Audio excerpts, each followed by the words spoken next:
Continuum 2024 has just been released, and inside our popular image restoration category comes a brand new effect powered by machine learning. Introducing DeNoise ML. Simply drag and drop this onto a clip and let it remove that unwanted noise from your shots. I'm going to be demonstrating this inside of Adobe Premiere Pro, but rest assured this works in any host that Continuum supports. Let's dive right in and see this workflow in action.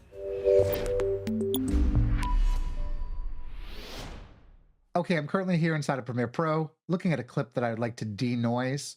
In order for us to see this clearly, let me do a full screen playback. Press the space bar. You can see that noise pattern clearly on the top left-hand corner. I'll escape out of here, and with the clip selected, press Shift-7 to head to my effects panel.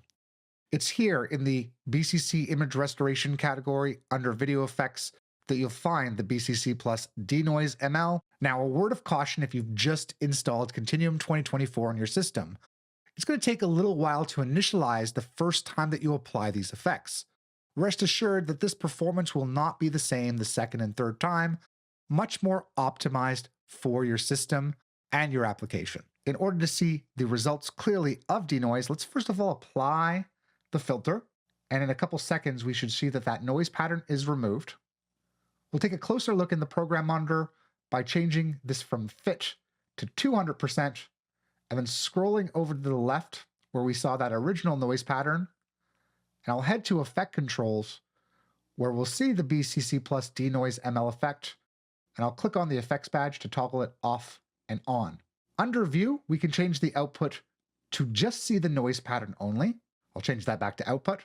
And we have two models that we can use to denoise our clips. So one is compression and noise combined, currently on version 2.1. The other is just camera noise. You can find out more information about these models specifically at our help section of borisfx.com. I'll leave it on the current model, and let's change in our program monitor this back to fit to see the entire image, and also just move to another frame where we can see these denoise results. Now, depending on our system specs, this effect may take some time to render. Therefore, we can turn off this effect and wait until we export our project to have a more optimized workflow. Or inside of Adobe Premiere Pro, we can render and replace this clip. So here inside of my sequence, I'm just going to right-click it, and I'll choose to render and replace. Since I'm on a Mac, I'll accept this Apple ProRes 422 codec, but you have other formats that you can choose from. It's going to store it next to your original clip on your hard drive, and also include video effects, which is a new feature and great for collaborative workflows, where it will reference that the ML denoise effect was applied. I'll press OK to accept this. It's going to analyze this and then create that new clip on your drive and automatically connect to it in your sequence. Okay, the render is complete, and you can see that the name of the clip is changed here. Also, if we take a look at Effect Controls, we see that it is noting the DeNoise ML filter as rendered.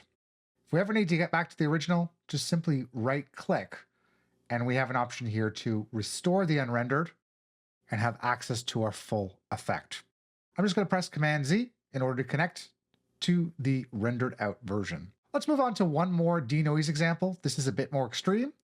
I'm just going to press Control-tilde to play this back full frame so we can see all of the noise as well as compression in this shot. I'm going to press Escape, and like we did before, head to Effect Controls, into our image restoration category, where I'll apply the denoise filter. And now we can see those clean results that it's come up with.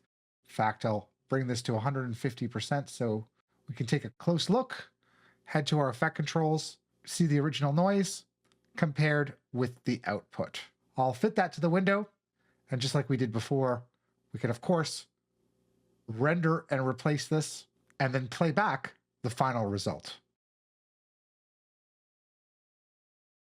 And that's how we can work with DeNoise inside of Adobe Premiere Pro, but this works in any host that Continuum supports, including Final Cut Pro, DaVinci Resolve, and Avid Media Composer, to name a few. Boris FX Continuum 2024 is also jam-packed with other features such as Audio Visualizer and generating sprites with Stability AI. Check out some of these tutorials on borisfx.com, and don't forget to subscribe.